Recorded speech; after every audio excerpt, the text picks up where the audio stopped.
Welcome back, dreamers. As always, I'm your host, Maddie Limerick, and today I'm joined by actress and cast member Samantha Simon as we celebrate the 35th anniversary of The Black Cauldron, the animated feature that almost killed Disney animation. Based on the first two books of the five-book The Chronicles of Prydain by Lloyd Alexander, Disney first obtained the rights to adapt the books as films in 1973, but it would not open in theaters till almost 1985. This is the film that seems to be the center of why this era is known as the Disney Dark Ages, but let's get into it. The film was pushed at the studio by Ollie Johnson and Frank Thomas of the Nine Old Men, saying that the property could be as good as Snow White, but the studio wouldn't actually begin to develop the work until almost 1980.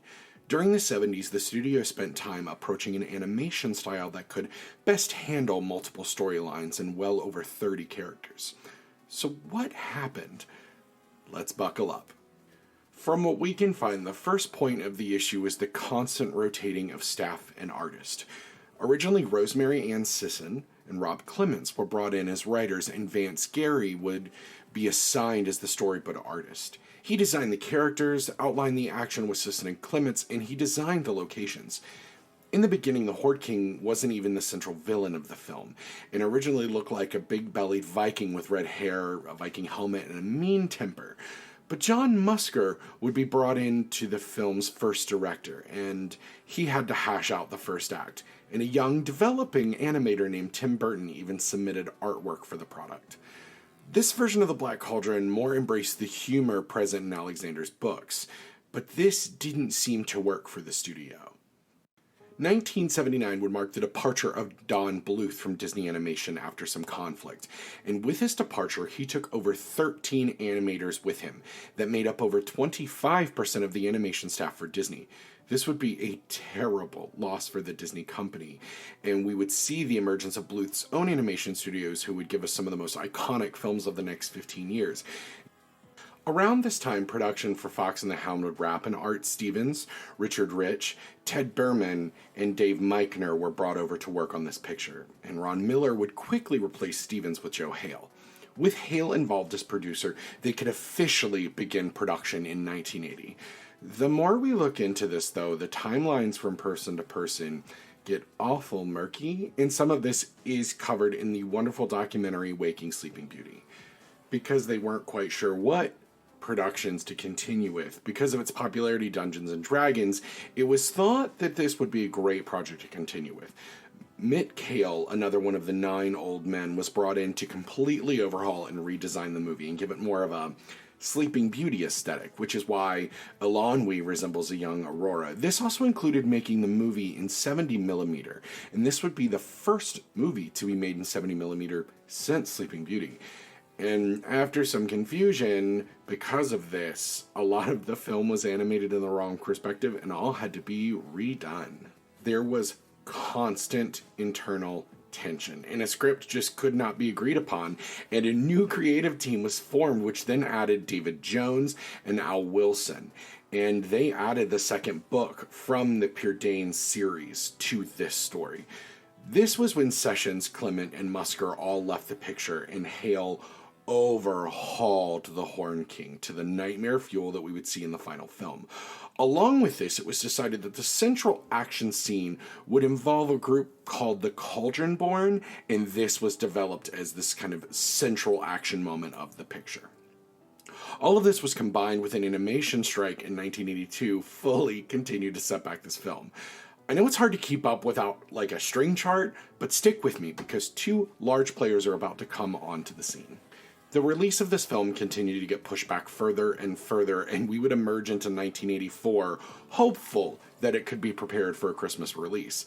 And Michael Eisner joined the Walt Disney Company after the death of Ron Miller.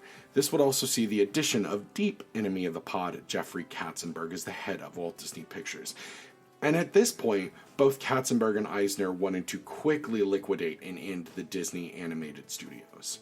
Despite all of its troubles, the film would mark several technological advances in animated film that would set the tone for the next 20 years of animation. The first was a process developed by David W. Spencer called animation photo transfer, which he would win an Oscar for. I have to admit, though, after reading about it, I'm not sure that I could properly explain it to you, so please go online, check it out, because it is actually very, very cool. This would also mark the first use of CGI in an animated film, and would inspire the CGI used in The Great Mouse Detective.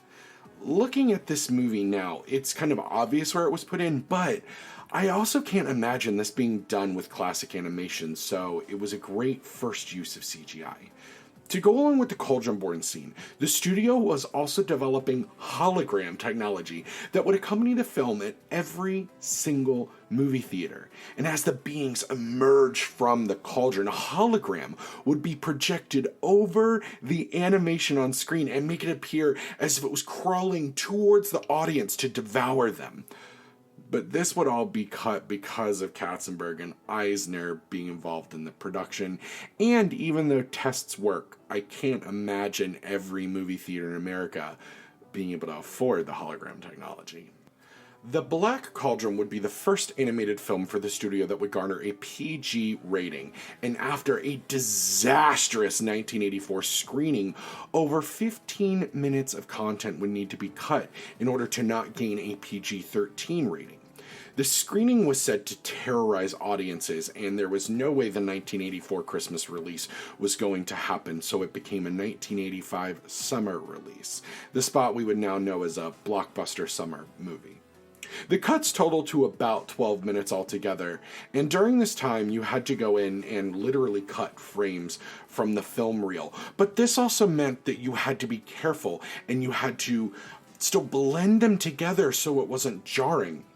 And literally at one point, Katzenberg himself was headed to the studio to cut the film himself, which would have been disastrous. Because need I remind you that while he did have experience with film at Paramount, the man had virtually no background in animation. The biggest cuts for the film came from the fabled section at the center called the Cauldron-born, which I've discussed a little bit. And when you watch the movie, you can tell exactly where it happened. This film would also mark one of the only Disney animated films without songs, and it may be the first that did not have any. The original budget was over $44 million, but it only grossed $21.3. And on further research, there's no actual record of an international box office. Though it did happen, no numbers are present. It opened to only $4 million in its first weekend, and the entire run made less than the Care Bear movie, which was released the same summer. It oddly opened to mixed and almost positive reviews, but was deemed a major disappointment because the series was well known and it seemed to just be a huge departure and lack the humor and grace that the Lloyd Alexander book series had. I mean, Alexander himself said this about the film. First, I have to say that there is no resemblance between the movie and the book. Having said that, the movie in itself, purely as a movie, I found very enjoyable. I had fun watching it. What I would hope is that anyone who sees the movie would certainly enjoy it, but I also hope that they'd actually read the book. The book is quite different. It's very powerful, very moving story, and I think people would find a lot more depth in the book. Because of its poor sales, it would not see a home video release till 1998 and lives in infamy in the Disney canon. In fact, right now, as of today when we're recording this, there's a meme going around asking people to select which of the Disney animated films they've seen. And it's a general joke going around that it's a lie if your friend who doesn't know much about Disney says they've seen The Black Cauldron. Though, I encourage everyone to go watch it on Disney Plus before you listen to the rest of this episode, because it is quite a ride. And I personally love it. We'll be right back after this. Hello, you wonderful human being. How do I know you're a wonderful human being? Well, if you're hearing this message, it means you're listening to a certain POV podcast, and that makes you awesome. Thanks for your support. This is Pat Edwards from the Let's Rewatch podcast, and for those of you who don't know me, I'm an author. My latest project is a new 5th edition D&D campaign book called The Red Opera. Inspired from the musical album and stage show of the same name, The Red Opera sends you on a twisting saga through dark and dangerous city teeming with intrigue, magic, death, and betrayal. And warlocks. This book is lousy with warlocks and all the mischief that comes with them. So here's what I need from you, you delightful slice of podcast listener cake. Go to the pre-launch page on Kickstarter and simply enter your email to follow the project. You're not committing to anything. You're just saying you'd like an email notification when the Kickstarter goes live, and then you can browse the truly outstanding reward tiers we've added to decide if you'd like to support the project. To find the pre-launch page, you can either go to theredopera.com, or if you go to my Twitter handle @ThePatEdwards, my current pinned tweet has a link. Again, thank you so much, you beautiful spoonful of human sugar. Love, Pat.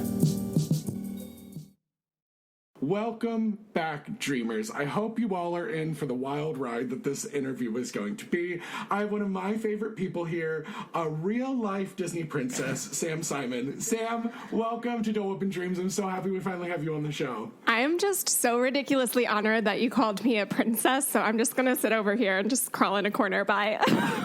I mean, really, we all know you're a queen, but, like, You're princesses are a little more on brand. True. So, why don't you tell the folks a little about, at home a little bit about yourself and what connection Disney has played in your life, because you're a very Disney-connected person. I am. So Disney is literally ingrained into my veins, I think. My parents, big backstory, they were secretly married in Disneyland in Prince Charming and Cinderella costumes because they were friends with a guard. So I think I'm the reason that fairy tale weddings exist, or at least I like to tell my family that. So yeah, it's definitely deep ingrained. My first words as a child were Minnie Mouse. Yeah, and I just knew ever since I was a kid, because my parents are crazy, crazy Disney people, that unless I worked for Disney, at some point I would be a huge disappointment.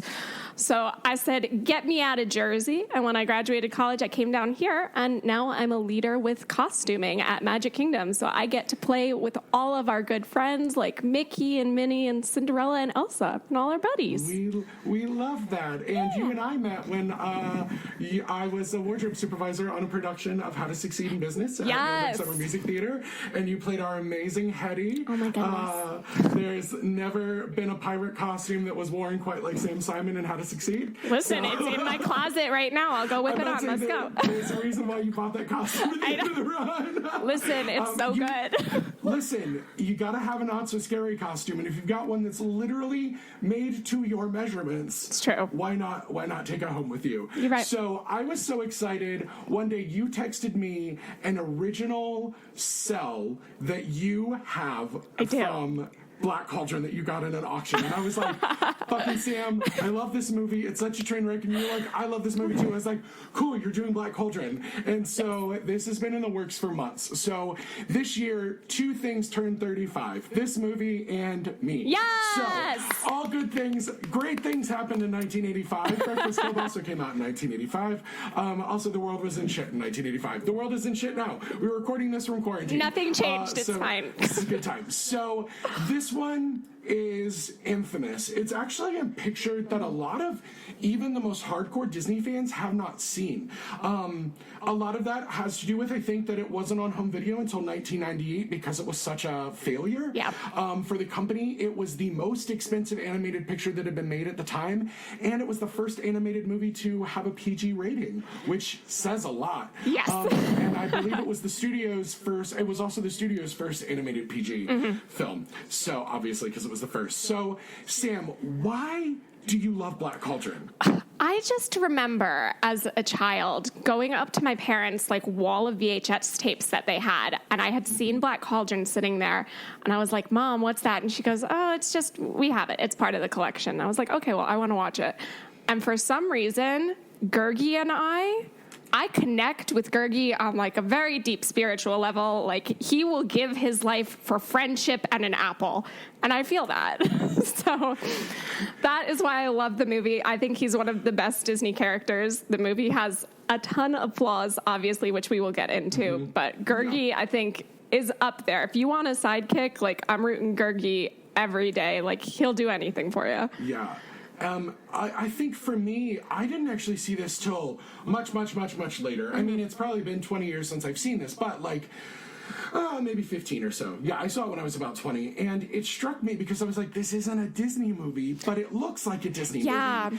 But it is a Disney movie, but it's so interesting because after Lord of the Rings, the books came out, there was such a fire between Tolkien and Ursula Le Guin, and George R. Martin had already released the first Game of Thrones books. Like, this kind of fantasy was huge. It was a huge genre through the 70s. And so it actually, if you're looking at it, makes sense. And this movie was in production for about 12 years. Like, it was a really long time coming. And it actually, like, I've watched it 3 times this week because I actually really like this movie. I did the same. Despite its flaws, I think I like it because it is so different. But when you look at other movies, so this is the lowest part of the Disney Dark Ages that I think we can get to financially. Now, I've actually done a lot of the Dark Ages and some of the early Renaissance on the show already. And the Dark Ages, we have to look at it as financial Dark Ages for Disney. And the audience wanted something different, but we were also in Reagan era, and the world was in a different place. So this film could have been really stellar because, like, I referenced those animated Lord of the Rings movies from the 70s and, like, The Last Unicorn, where they're just so beautiful and interesting, and fantasy was just so rich and lovely that, like, this movie should be good, but it falls flat still. Gurgi for me is standout. He's just one of those. But again, this shows that, like, that idea that Disney had plush characters, like, there's always plush characters in every movie that you can make toys out of. And Gurgi's one of those. And this is even pre-super mass market production of products for film. Yeah, absolutely. And I remember when I was little, when I had first seen it, which was probably around, I want to say like 97 or 98 is when I first saw it. And I just remember all I wanted was a Gurgi, and it was impossible to find this merchandise because the movie was such a failure in the box office. And I remember one day my dad had gone out, and I don't know where he found it, but he made dreams come true, and he found a Beanie Baby of Gurgi from the movie, and that is like my prized possession. It's still sitting in my room at their house. Like, I love that stupid thing. But, like, the thing is, Disney tried at the time, they were like, let's make a movie that we can get the teenagers to come to, because teens weren't coming to the Disney movies at that time. And they tried to make it darker. It got that PG rating, like the Horned King, like scary villain. He's the scariest Disney villain ever. Like, he is so scary. Absolutely. Like, I'm still scared of the Horned King. Yes. I rewatched it last night, I guess. Yeah, it was either last night or the night before. But Horned King is just, when you see him the first time, you don't even see his face. They just show this shadow, and it's very Maleficent-esque in the way that they design the character. And then when they finally do show his face, he's literally just a skeleton face with red eyes and horns. Like, if I was a kid going to see this in the theater, I would be scared out of my mind. I would run out. Yeah. So that actually times up because it got a 1998 video release. So I'm guessing it probably your dad found it at a Disney store somewhere, or there might have been a limited amount of merchandise releasing. And this is also sucks because, like, Elanwi is such a cool Disney princess, and she's off the board. So, Disney has been actually doing a lot of things for all of their anniversaries, like even 20,000 Leagues Under the Sea got some anniversary merch last year. So maybe in July, now things are kind of halted right now. Yeah. Maybe we'll get some Disney store merch. Who knows? Maybe Shop Disney will pop out 1 or 2 cool things. We can only hope. Well, it'll be you and I, the only purchasers of this merch. No, you know what? Some hardcore Disney fans are going to be out there. That's true. Because Funko did make a 2 set last year for the convention. I remember that. And it sold pretty well. It's actually on clearance right now for $8 on Amazon if anybody wants it. You're going to send me the link, though, right? Of course I will. Okay, of course, great. It's been sitting in my... Yeah, it's a set of Terran with the sword and Horn King. I believe it was originally $40. It's now $12. At least it was a couple days ago on Amazon. So let's jump in. The interesting thing, I actually think, when Disney first acquired the rights for this, they had the rights for the first Game of Thrones books, or the first two Game of Thrones books, and they were going to adapt Game of Thrones because they were also seeing that like this fantasy genre is so huge, and this actually goes in tune with the other movies that were being made at the time, looking at like Tron, Black Hole, Something Wicked This Way Comes, Rapture in the Wood. So this is tonally correct with things. Yeah, and it's in the realm. It is totally in the realm. And they'd already done, I believe it's Dragon Slayer, the video game, and there was a video game with that. I and forgot. this looks exactly like it. And it's funny you mentioned Maleficent because the Horn King was dubbed the father of all evil. And Ooh, conspiracy Maleficent theories, let's go. Well, Maleficent is the daughter of all evil. Yeah. And so for me, this is medieval, and then like Sleeping Beauty could be Renaissance. Yeah, so this absolutely. idea that they actually exist in the same universe is probably very true for me. The Fae folk could be similar, it's one of those things. But so, as many people know, and I've talked about in the pre-show, this movie was about 35 minutes longer, and because this, it was not testing well, audiences weren't getting it, but also they weren't bringing in audiences of teens. They were testing it with critics and with the Disney execs, who were older white guys.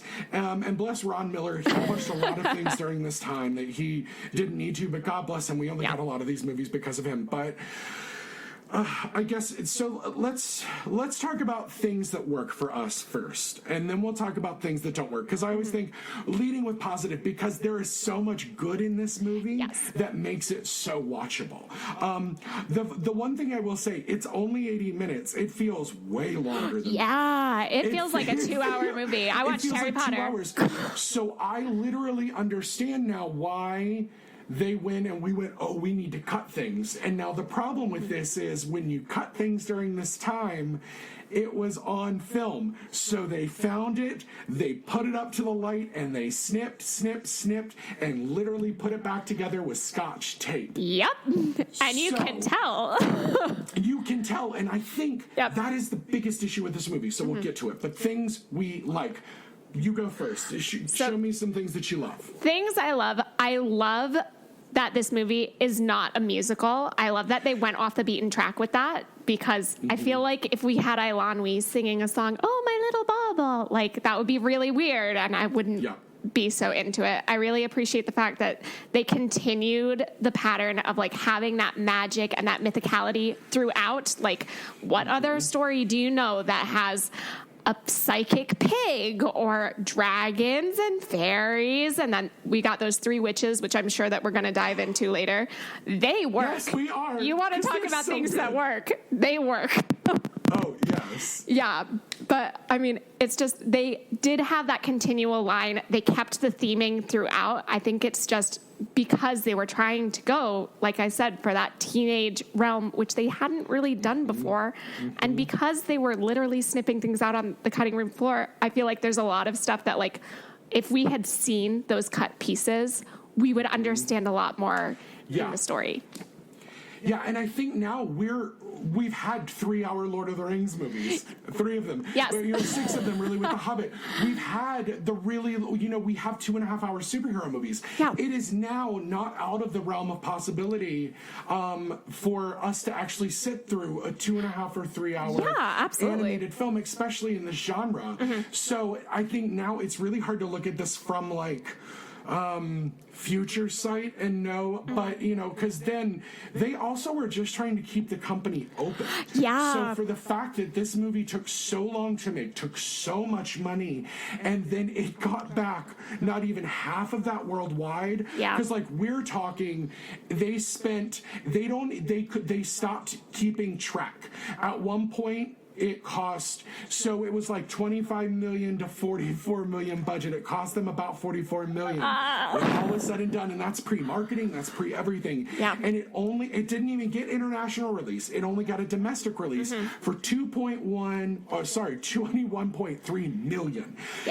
But also to me, why didn't they release this in the UK? This feels like a very UK I completely movie. agree. It has like a very Celtic feel, especially when you're looking at the animation, like just the cells of the backdrops alone. When you see those castles, like it feels Celtic. Like also, something that works for me is so this is the first animated movie to ever have computer-generated graphics used in it. And you can tell exactly where they are, but it's a really cool effect is all of that smoke that they use. Yeah. And it's all the magic effects, and it's really fucking cool. To me, it still holds up. Oddly enough, still really holds up because it works in the realm of what we need for that like idea of that like sickly green and then the red that's destroying them again.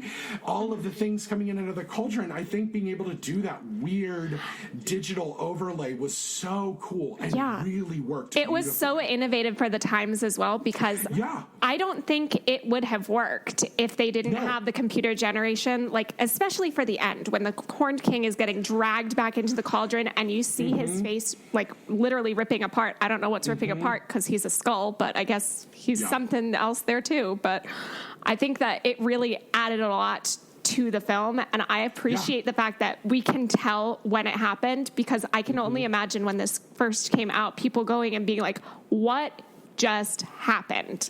Oh, yeah. Also, people probably saw that Disney label and went and took their kids and went, oh, God, what are we watching? Yeah. Like, I can't imagine being a little kid. Like I said earlier, like seeing the Horned King as a little kid going to a theater, those kids must have been absolutely petrified. He is horrifying. And his death scene, that's got to be the most gruesome thing out of any animated film I have seen across the board.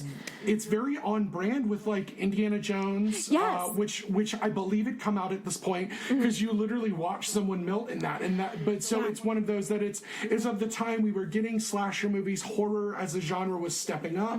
And so, this was when we had Freddy Krueger movies and the Halloween franchise. So it's on brand for that, but it's not on brand for a Disney movie, but it makes it really awesome to watch even in 2020 for me.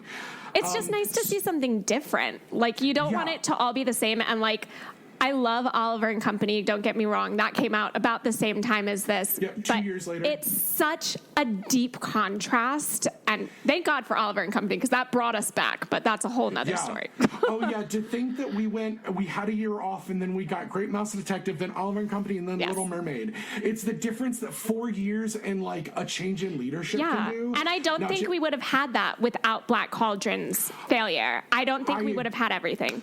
I agree. Like, we needed movies. We needed, like, Fox and the Hound and Black Cauldron to happen, because while, like, Fox and the Hound is a well-loved movie, it's really dark. It's really sad. Yeah. It is, again, tonally different, because we were, again, at this point, we were 1 year away from Walt being gone for 20 years, which it was a hard process. And, like, Ron Miller, I believe, would step down just after this. Jeffrey Katzenberg came in the year before, Michael Eisner and Jeffrey Katzenberg came in the year before this, and so they were just trying to get this out. They were trying to make this movie happen. Something that I do really think story-wise works. I'm a big Dungeons and Dragons fan, and this watches like a Dungeons and Dragons campaign does. Oh, I can absolutely see that. It elevates. Now, I would almost rather listen to. There's a great podcast out there called The Encounter Party. A past guest of the show talking about Great Mouse Detective, Ned Donovan, is one of the producers and cast on that, and so he was and so they do this like long play D&D saga where it's like you're listening to a radio drama, and it's very cool. But I almost would love something like that, or like I went and ordered the book series this is based on this morning, because I'm like, I really want to read these books and see what got adapted, what didn't, because funny enough, it's based on 2 books out of a series. And I think that's where a lot of it went awry, because, again, we weren't at the point where we were really thinking about franchises yet. Star Wars had happened and ended in 83. We had the last Star Wars film. That was like lightning in a bottle. Indiana Jones was like lightning in a bottle. And so there were these things that Disney wasn't thinking about doing sequels. Because now they were starting to brew Oliver and Company as a Rescuers sequel at this point, but it had changed already. And so it's one of those things that, like, maybe if they had gone, let's do multiple movies, because this is based on the Book of Three and the Black Cauldron, both by Lloyd Alexander. There is a third book in the series, and they had the rights to all three. That's the thing that got me. But I think maybe one of the things that didn't work was that they were trying to put two books. I completely agree. It's kind of like when they did the Series of Unfortunate Events movie. And they combined, they did not even 3 books. It was all the books in one film. And it just, I love Jim Carrey, but it did not work. And I feel like that's the same thing with this. You cannot cram all of that into one book, especially with something as complex as Black Cauldron. Like, there are so many things happening. Well, and like they're starting off, like the narrative at the beginning actually gives us a really good idea of the world that we're jumping into. And it's only about a minute, but it's all we actually need to jump in. Yeah. But it does feel right from the beginning that we're jumping off really quickly. Yes. I'm gonna the characters. I actually think all of the characters, top to bottom, are really fun. I agree. They all serve a really good purpose, and it does play with that idea of like we're adding these characters that we need along the way, because you've got this like weird kid that's gonna end up being your paladin and the magical princess, and then you get your bard. Yeah. And you've got the quirky sidekick and Gurgi, and you know there are these things that along the way they hit these steps that actually kind of work, but they rush moments that shouldn't be. It's rushed. kind of like they're running up the steps and then they just kind of trip a little bit, and they're like, "No, I didn't do that. It's fine." And they keep going. Yeah. And but there are so many great things, and with those characters, we get these 3. I'm gonna call them witches. They're not really witches. I don't care what they are. They're great. Step aside Sanderson sisters, because these 3 women are. I'm convinced that the Sanderson sisters were based off of them. Like, I've been saying that for years, and I think they are. I would not be surprised by that, because they're archetypally 3 the same way. You've got the dumb one. You've got that's nice. You've got the one that's prettier than the rest, and then you've got the craggy mean one. Yeah. And so but they're so good. But to me, his 2 interactions with both of them, they're there only because they need them to be there, even though they gave us also these 3 iconic voice actresses from the time who've done a ton. Like, I know all 3 of those voices. Same. But I had to look them up because I don't know them, but I know all of their work. Yeah. And so, but it's interesting because they're there because we need this cauldron, but at the same time, again, you can tell these moments where the movie is just kind of crammed together. Yeah, I mean, there are transitions throughout the movie. Like, let's just go to, for example, when they're going to the witch's house, if we would like to call it that, and they start out in a hole that they have fallen into with the fair folk, where these fairies have found their pig, which Taryn has lost for the 50th time, even though that was literally his one job to watch this stupid pig. That's all he had to do, and he lost it like 4 times in the movie. But we end up in the fairy thing, and then all of a sudden they're like, "Oh, we'll help you get there." And they just kind of levitate into the sky, and the next thing you know, they're standing in front of this witch's house, and you're like, what was our journey? Like, this does not look like any place else that we have been throughout this whole film.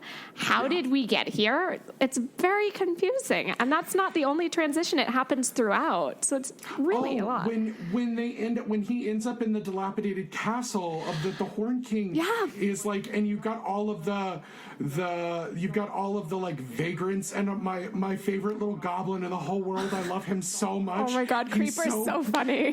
Creeper's so pure. I love him so much. He reminds me a lot of in Anastasia, the little white bat. Bartok. Yeah, he reminds me of him, and I'm like, wow, he's so good. I know. But that's another one where it feels rushed, and then the Horn King just shows up, because it feels like there are these moments that we actually kind of want to live in and enjoy the world. Yeah. But then they're like, crap, we've got to tell more stories, so let's take out this world building and cram the story in. But sometimes you need that world. You need that context. There were moments where, like, I feel like if we'd gotten where, like, there was, like, where they had to, like, have a battle of wits with the witches or something, and, like, that actually felt to me like a really good end point for a first movie. Yes, and then I pick agree. up there for a second movie. Because then they've actually got to get to the Horn. Because then I would like to see the Horn King try to throt them some more. I wanted more backstory with the Horned King. Like, he is such a good villain, but there's nothing to tell you about him. And it's in complete contrast to, like, Sleeping Beauty. Like, we don't know everything about Maleficent, but we know, like, hey, she's mad because of this. She's out to get them because of this. Horned King, like, he's just a bad king, but he's really scary.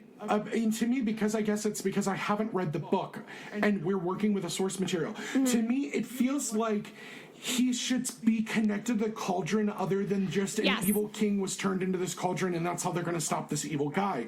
There feels like almost no connection there. Yeah. And I also don't truly, like, I feel like it's almost like the Deathly Hallows. Things have to work in three. Yes. And so, like, we get the sword. The sword makes sense. And so I feel like Eilonwy's bauble could have actually been another magical artifact that she was born with. Eilonwy is just a whole thing to begin with, because honestly, we first meet her and she comes in and she goes, "I'm Princess Eilonwy." I don't know exactly what princesses look like back then. Is she really a princess? Because also the Horned King addresses that later and calls her a scullery maid. So is this girl just a girl that found a magic bauble? Like, we don't know if she's a princess. Maybe she's not. She's not in the lineup. So, that's the rule breaker. Or maybe she's of a kingdom the Horned King has that's another thing. Yeah, like, show that really the Horned King has killed her family and she got away. The bauble is what saved her. Yeah. Because I kind of love that we're living in a world where people's entire fates are connected to a magical item. And I actually really love that. I love that idea that we all get a hero, or like lots of people get heroes' journeys, and sometimes they're connected, sometimes they're not. Yeah. So, like, because that bauble to me felt very Legends of Zelda Navi. I agree. Like his little fairy. It just didn't talk, but it's got such a personality. That's another thing I do really like. Everything that's in this movie is like brimming with personality. It's brimming with spirit. I actually really like that. It's a lot of fun. It's just I wish they expanded on it more. Like, I want to know more about everybody. This is a situation that I'm craving world building. I'm craving more story. I want to live in this world as a viewer for as long as I can, because we know they're always going to defeat the villain. We know that's going to happen. I want to see Taryn led astray at one point.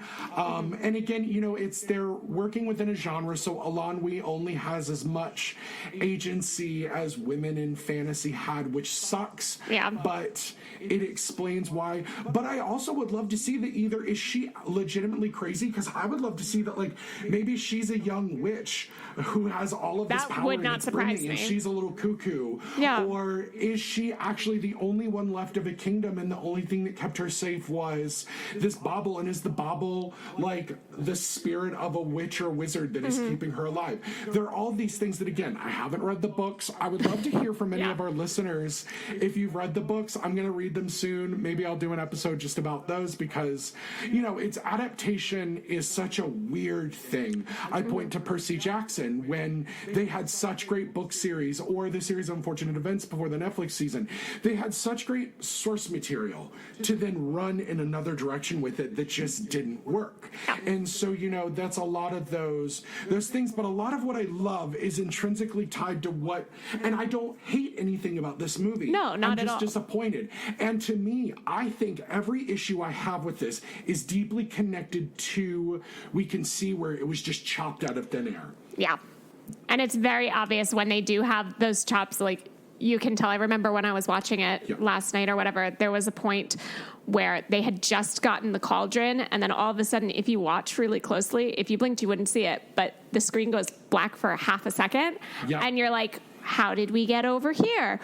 So you can definitely tell when there's those transitions. But another thing that I really appreciate about the film is back to all of their magical objects. I think one of the most brilliant things in that film is Fluter Flam, their little harpist. He's got the lyre that bings a little string every time he tells a lie. And I think that is such an ingenious way to have a prop or something magical for him, because every single one of our characters in this film has an object that's significant to them and has a little bit of magic going on with it. It's a liar's liar. Exactly. I think it's so It's very funny, clever. and I love a bard. So I always play a bard in D&D. They're just fun. They're vaguely sexual always, and they're just super fun. But it's this idea that, like, it's a little bit like My Little Pony, where you figure out what your thing is and you get your cutie mark.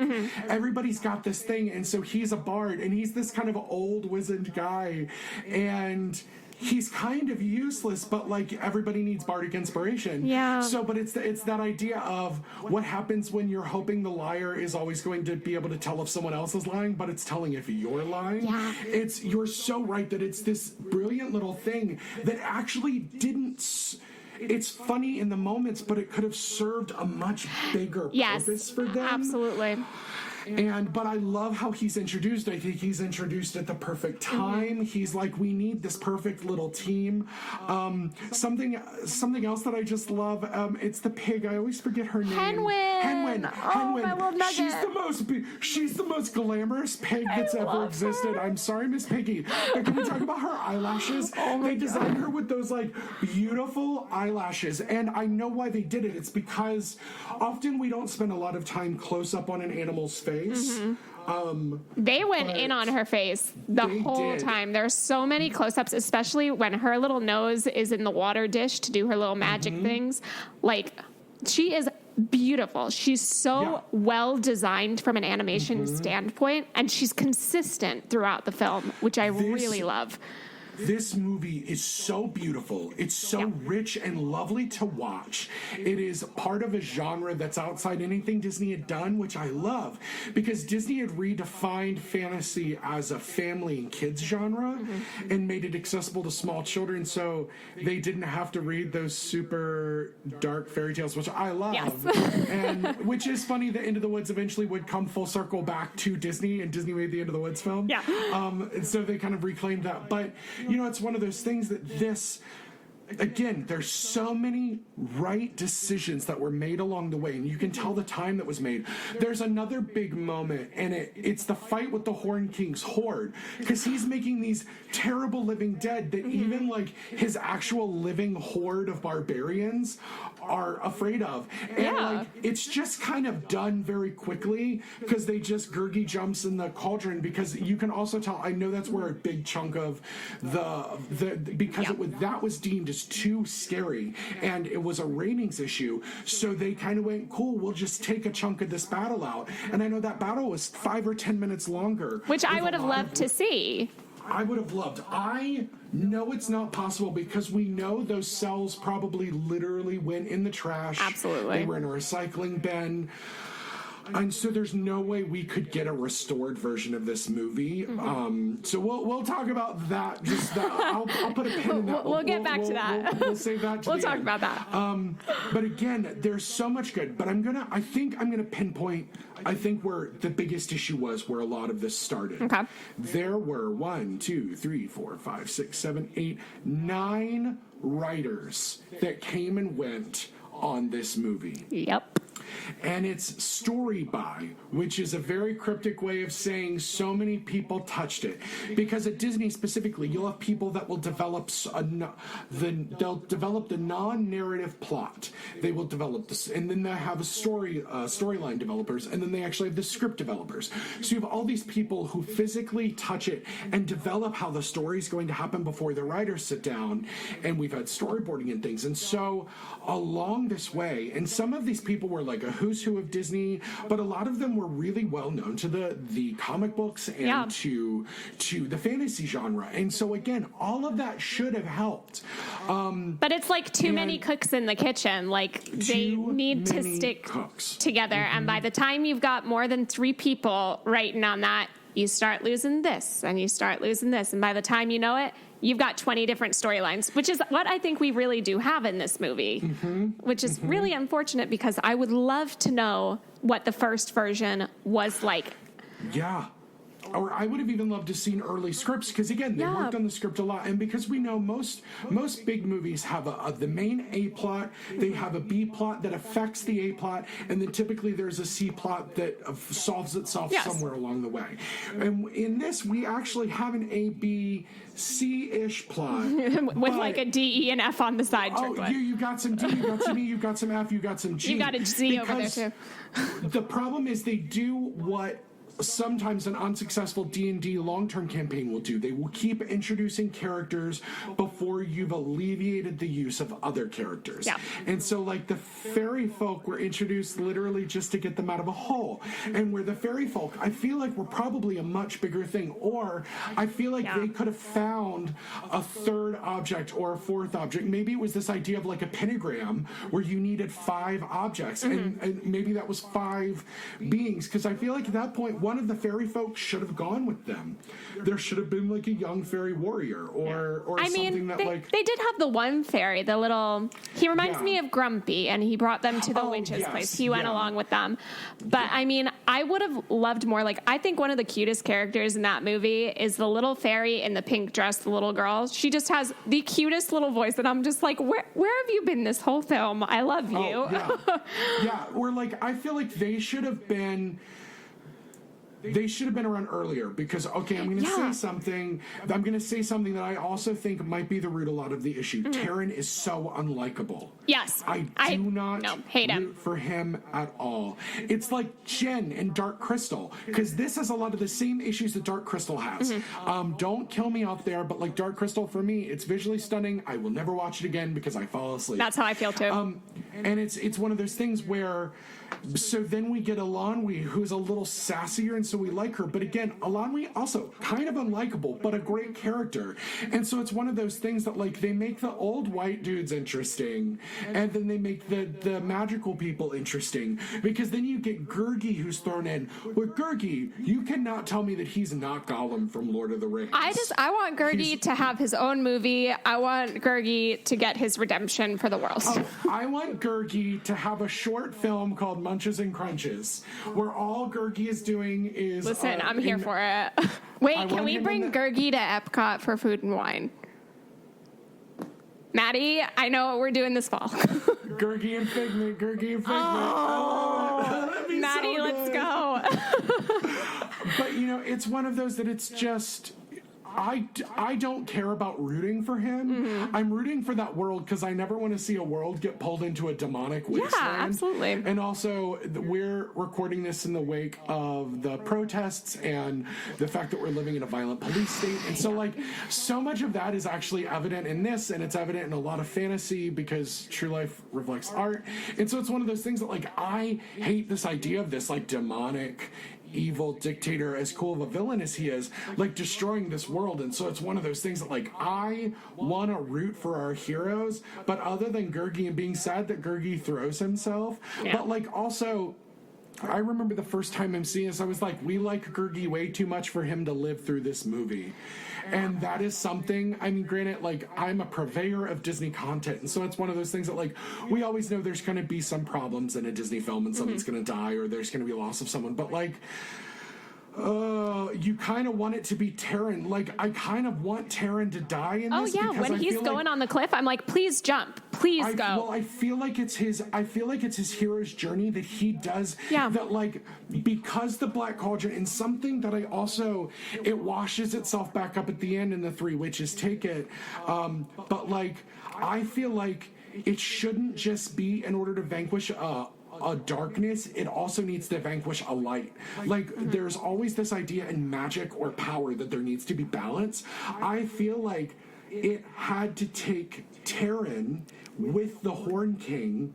Yeah, I completely agree with that. And then it actually neutralized, because I feel like if it sucks, like the whole idea was like it's going to suck both in, and then the cycle would start over and the cauldron wouldn't be stopped. Because to me, I want the cauldron to be at the base of all of the evil in this. Yes, and like it's not there all the way throughout, which is really, I think, problematic to the storyline, because you're calling this movie The Black Cauldron. That's the first thing you see at the beginning of the film when they're giving that little prelude into it, is they just show a picture of this terrifying cauldron with this man's face on it, and you're like, what is that?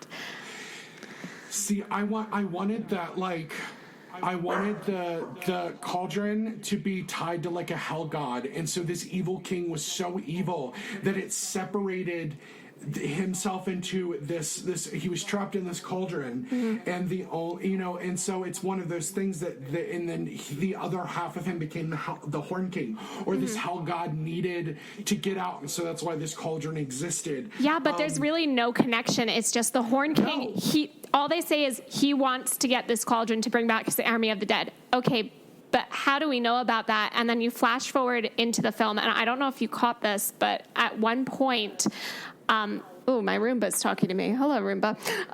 So at one point in the film, the witches even say, nobody has asked about the cauldron in 2,000 years. Yeah. Which I'm like, wait a minute. There ain't no way that the Horn King and all his like bougie people over in his castle are 2,000 years old. I believe it for the witches because they are mythical beings. But I know that all those barbarians in the castle, those were people. And I'm like, how do we know all of this? How has the story not changed or evolved? Because it's kind of like the telephone game where you tell one person something, and then by the time it gets to the 10th person, it's a completely different story. So how do we know any of this is happening? Because I also feel like part of this should also be like the Horn King is retaking this world because he needs to find the cauldron. Yeah. And those three, because like I get the three witch trope because you got like the three fates from Greek, and so like that makes a lot of sense. And so this idea that maybe if they were even more neutral parties who they always wanted to, they kept moving the cauldron because it actually caused chaos and they were goddesses of chaos or something, and so they're this like neutral evil idea, but chaotic neutral, and that maybe the Horn King needs to find it so that he can destroy it, because then he can never be stopped. And then I would have liked this thing if maybe they find this sword haphazardly. Yeah, he just kind of picks it up off a dead guy, and you're like, hold on. I would hope that like, that sword is a big deal, that it is part of like 3 or 5 magical items that need to like, and so the Horn King has no idea they have these items, and so they all get pulled in, and there's this prophecy that like a good soul with these items needs to stop. Yeah. Or, a good soul with these things. And like at the end, the witches don't get to keep the cauldron is actually destroyed because the Horn King, but it causes the sacrifice of a hero. And I would have loved that. Yeah. And then I would have loved, because then you have the travel on of Gurgi and Henwin and Alanwi and the Bard are all safe. But then it makes sense that they would continue traveling, telling the story of the Black Cauldron and how they defeated the Horn King, and kind of helping revitalize the kingdom. Again, this is a revisionist view from the future. But yeah, there's actually not as much bad as this with this film as people say. No. It points to, I think there were too many writers, and that they haphazardly just cut too much, and I think it was it was hard, and it's too much. But it was too much. But a lot of times, a studio, a company, a lot of these things are never going to be able to change and kind of come through. They were actually trying an older technique of storytelling that they had changed themselves, and they were trying to make it work. Something I also really do love about this is the score. I think the score, it's an epic fantasy score. It's really beautiful. It doesn't actually sound like other Disney movies, which I really like. It kind of just reminds me of like if you're playing like a Zelda video game or something like that. It's just kind of got that little trickle of like, hey, we know what world we're living in. And I love that they do that throughout the music, because throughout the storyline, you're like, what the hell is happening right now? Yeah, sometimes because of how they cut it and how it was written, you didn't actually know. You didn't know how you were supposed to be feeling. You didn't know what was happening, because sometimes we launched right into battle or we launched right into conflict, and you would only know by listening to the music. Yeah. And so, I mean, I give this movie. Let's talk about.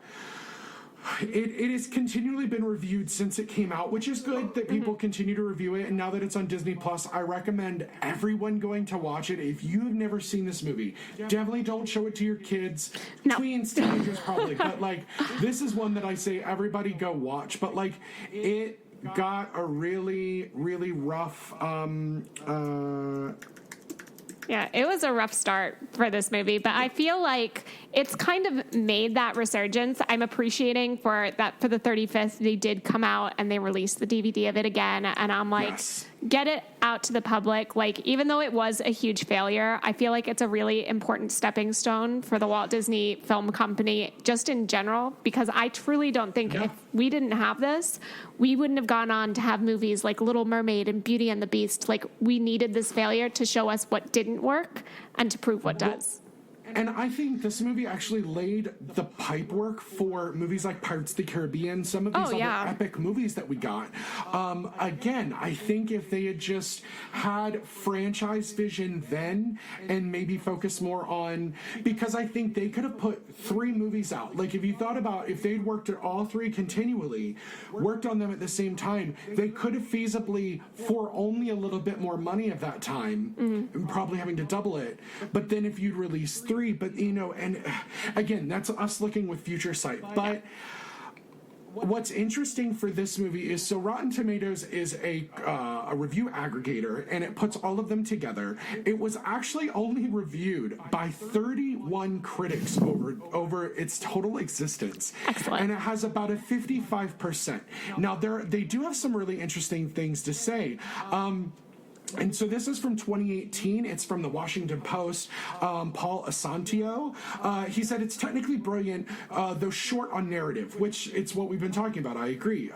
The Black Cauldron is painless, old-fashioned way to take the kids out. I don't agree with that. No, not at all. But it is a triumph. Did he watch it? Right? But it is a triumph for the animation department at Disney Studios, where it has been in development for almost a dozen years. That I completely agree with, because especially if you're looking at things like Aristocats and Rescuers and Robin Hood that came out in the 10 years prior, where they were rotoscoping so much, they were reusing things.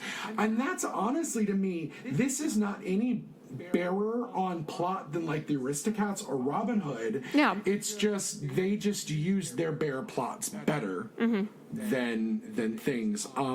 Now, Vanity Fair in 2009 said the characters, though cute and cuddly and sweet and mean and ugly and simply awful, don't really have much to do, which remain of interest to any of the youngest minds. And again, that's the same thing. We get brilliant characters who have nothing to do.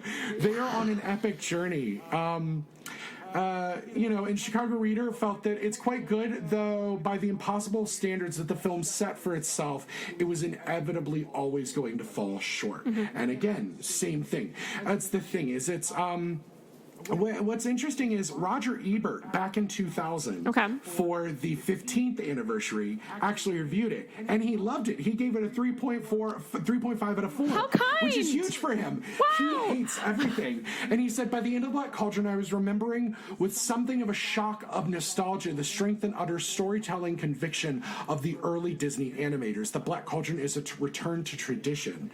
And it does feel, in many ways, like those early movies. But what's interesting is in those early movies, like Cinderella, it's not a particularly interesting plot, or Sleeping Beauty. There's not a lot said in those movies. I mean, Sleeping Beauty is asleep for half the film. They do more show than tell, which I think is way, way important. Yeah. In a movie like this, where I wanted to see way more. Now, I'm never going to care about someone whose review channel is called Rachel's Reviews. She said it's definitely one of the worst Disney animated films, and it gets worse every time I watch it. Ma'am, you must Disagree. not be reaching. I disagree. She's bitter. And Phil Hall from Edge Boston said that it's Disney's worst animated feature. That was in 2010. I'm sorry. Has he seen Chicken Little? Like, come on. Home on the Range by... that was even worse. We're going to have another conversation, because I recently watched Home on the Range, and I loved every second of that movie. Oh, Maddie, I don't know if we can be friends anymore. I know, it's because I went in and I was like, this is going to be the worst movie ever. And it feels like an old Alan Menken musical. The only thing I hate about it is Roseanne Barr. I think she ruins the whole movie. Oh, yeah, absolutely. We'll get into that later, though. We will get into that later. But, so it's one of those things that I think I think, you know, a lot of critics gave this 7.5 out of 10, a B-. I think all of those That's are actually fair. really, they're kind reviews because there is a lot wrong with this. But you know, also the voice cast was a really great voice cast of the time of like Shakespearean actors who had done fantasy films, because it sounds right. Their voices, they just sound so lovely saying these lines. Yeah, and even when you're listening to it, even if you have not seen a lot of other films, like I recognize almost every single voice in this film, and I'm like, I don't know where you're from, but I do know exactly who you are. Yeah, this also was about the same time that Disney was thinking of adapting Shakespeare into a similar style of animated film. And I would have loved to see what they'd done with something maybe like Midsummer, which would have been very silly. But like knowing that they were thinking about doing Hamlet or Macbeth, and then seeing what they did with this, I'm really happy they didn't. One, because in the 80s, we weren't cutting down Shakespeare yet. We were still doing 4-hour Shakespeare. So it's that idea of, you know, and I think this was the best case scenario for the time. And I agree with you. If we hadn't have landed here, they would not have pushed forward both Great Mouse Detective and Oliver and Company. And then because of Great Mouse Detective, we would have never gotten Little Mermaid. Yep. And so this movie set in pace. Also, Beauty and the Beast and Aladdin. All of these movies started in development shortly after this because this didn't work, but it doesn't mean that it won't work. Yeah. So, and I think we've been dodging around this. I always ask, normally it's sociopolitically, how do we think this stands up in 2020? The only thing that I think is questionable is the, I guess she's supposed to be like a gypsy Romani, the heavyset dancer who's like oddly sexual. That's the only thing that I went, oh, that's a little tacky, because it's very out of place. It doesn't fit anywhere, and I don't think it has a reason to be there. I think maybe the only reason that would have stayed was, like I said earlier, this was meant to bring teens back. And the first thing she does is, it is very quick, but that larger gypsy woman does do a big spin on this table, and her entire skirt comes up, and you can see her little red underwear. And I'm like, that is a very bold and risky move for Disney to do. And they did that a couple times in the film, where the sexuality, especially with the one heavier set witch, Fluter Flam is like literally in the middle of her boobs gasping for breath as a frog. And you're like, why? But because he's a frog, it's okay. Yeah. But it's one of those things that, again, this is also the mid-'80s. I wouldn't think it would float now, because I think it would be a waste of space now. You know, I would have loved like now I would hope for a brassy, demony, something like a magical like bar winch that actually runs the bar. Like I would. But she's so unneeded. Like, it was so completely unnecessary. And she's the only female besides Ilanwi that is in that castle. And you're like, where did you come from? Why are you here? Like, we literally only see her for maybe 30 seconds. And you're just like, what? Maybe that's on the cutting floor. Who knows? Yeah, I guess it makes sense that they would have like pillaged and brought her with them, and she's like, well, I could die in my village or come with these guys, and I don't know, they give me food, I guess. She's just like the town prostitute, and you're like, why? Yeah, it's the only thing I went, that's out of taste. Everything else I think stands up, and actually story-wise, I think the story we do have is good, and so this actually leads me to that we have, you know, Disney is in this, I don't want to say renaissance of live action, because it's not really. Don't be that kind, Maddie. We're in a time where they're using live action to keep property titles and copyrights and trademarks, and so this is actually one that they've greenlit, which I think is actually a brilliant idea. Listen, I'm going to play Gurgi. I'm here. I'm ready. It's the role I was born to play. Listen, I will call head of Disney Studios. Thank you. We will get you in there. Thanks. But I actually think because they're in a franchise mind, to me, this makes a perfect franchise. Yeah. You've got 3 books. You can make 3 movies. Honestly, I know they're using him so much, but like Tom Holland would be a great Tyrion. I do also think this is a really good opportunity. It's another place where we're in a mythical other world. Throw all racial casting out the door.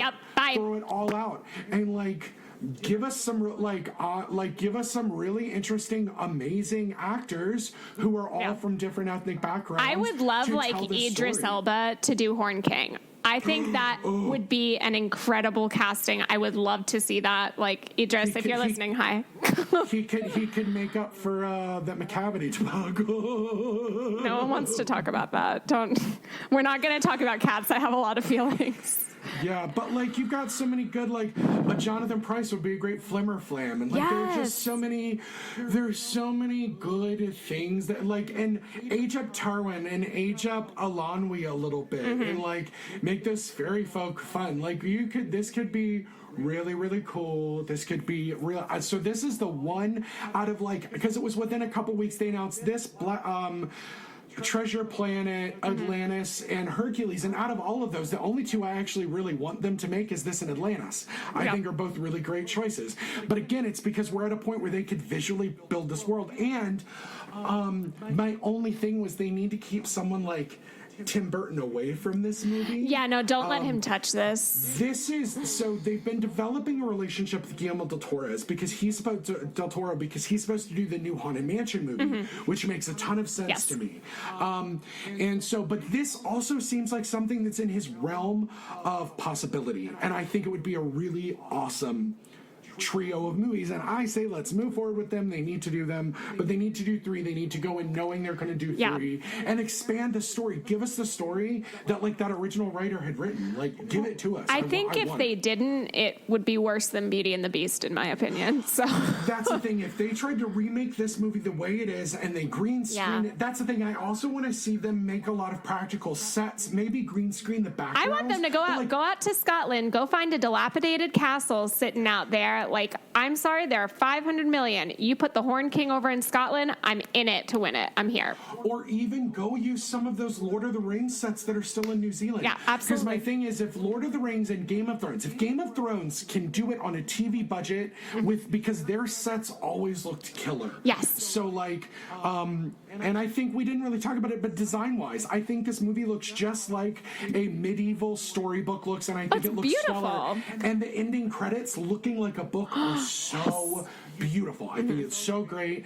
And so I say this is one of those that move forward with that live action remake. Let's do it. Let's get some justice for Black Cauldron. Please. Now I will say it's not always had a bad rep at the company, because when they opened Tokyo Disneyland, their castle there, they had a walk-through attraction, which was Black Cauldron. You actually went into a room and the Horn King appeared out the cauldron. Dude, I would have loved to see that in person. I've seen it on YouTube and I'm like, this is my calling. I need to be here. I'm going to put it on our Facebook so everybody can watch it. It's in 2 parts. It's like a 25-minute walkthrough. And the Horn King is terrifying. He's so scary. There's a dragon. His griffins are there. The goblins are there. Yeah. It's really, really cool. It's like a way bigger version of the Sleeping Beauty walkthrough at Disneyland. And so like that only closed like 3 or 4 years ago. Yeah. Maybe a little more now. Maybe it was like it was either 2010 or 2014 that it closed. It wasn't too long ago. No, but I think it's one of those things that it obviously worked, and in international markets they like Black Cauldron. Yeah. So my thing is like lean into this and make it a world that looks like our world culture that watches Disney movies. Like if they don't put at least one person from every country that they distribute to in this movie, let's just do it. So I think this gets our seal of approval, even with our problems with it. Absolutely. But, also give us a really cute like motion capture Gurgi. Like I'm Gurgi. I'm playing Gurgi. I don't know what you're talking about. I meant the design. I want a cute design of him. Oh, yeah, he's going to be cute because I'm going to voice him, so it's fine. Give me a cute CGI Henwin. I need a cute little pig plush to go with my cute baby Yoda plush. She's so cute. So Sam, I know we're getting near the end of our time that we have you. So this has been so much fun. Tell the audience at home where they can find you online. So you can find me on Instagram. It's real easy, Sam_Simon, and I'm also on Facebook, Samantha Simon. My acting page is up there as well. And I'd love to talk to you guys. If you guys have any more about Black Cauldron, I can talk about it all day, every day, because I have a lot of feelings, but just not cats. Don't talk to me about that. We will never talk about it. We don't discuss it. We do not stand. Thank God it's not a Disney property. Well, Sam, I love you. Thank you so much for being on the show. I love you too. Thanks, Maddie.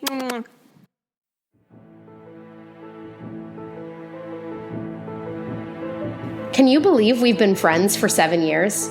And it all started because I compared you to Alana the lioness. Tamara Pierce really set the tone of our friendship. A love of magic, Briar Moss, fantasy, Briar Moss, powerful women, and of course, Briar Moss. I'm Anna. And I'm MJ. And we invite you to join our Circle of Friendship, where we do a chapter-by-chapter deep dive into the Circle of Magic series by Tamara Pierce. We answer important questions like, how does Moonstream let certain dedicates take care of children? Can you imagine anyone else but Mandy Patinkin playing Nico? Knives, Briar? And knives? Join us every other Monday at cofpodcast.libsyn.com or wherever you download podcasts. But seriously, knives?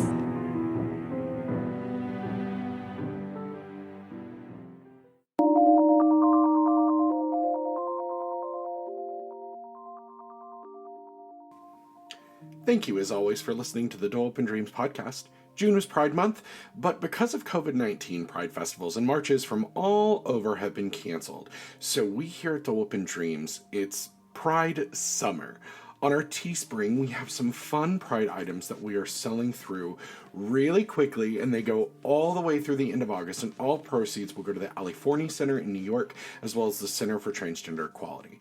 We're introducing, in collaboration with an Etsy store called Limerick Oddities, all one word, a Pride bag clips, a trading pin stickers for Dolewhip and Dreams. And 100% of sales from our Dolewhip and Dreams Pride bag clip will go to the Ochre Project, which is a coalition helping trans people of color. The links to both of these can be found on our social media on a link tree. A big thank you to Certain Point of View Media for having us on your network and the support of all the amazing creative people there. As always, you can find us across all of social media on Facebook at Dolewhip and Dreams Podcast, on Instagram at Dolewhip and Dreams, on Twitter at Dolewhip Pod, and even on TikTok at Maddie Lime. I want to thank Carl, Firefly, Lex, Sasha, Jared, Case, Katie, Jesse, Rob, Heather, and all of the amazing patrons over on Patreon. We have some huge upcoming projects, and the Dolewhip and Dreams family is growing. We'll soon be offering a movie musical podcast, a cultural cringeworthy movie podcast, a limited run series about the Tudor wives, as well as our take on the true crime genre. Check out our Patreon and subscribe for only $2 a month. That's right, it's just $2 a month, but we will take more if you want to give it. Where you can find exclusive new content early, video content of the reopening of Disney World. I have a special episode just going up on there about what pandemic at Disney World looks like, as well as discount codes and free merch exclusive to our Patreon. A huge thank to David White, our audio editor, Angela Gwynn, our research assistant, and Brett Eagleton from the Let's Rewatch podcast for the music in today's episode. Until next time, may your days be filled with Dolewhip and dreams.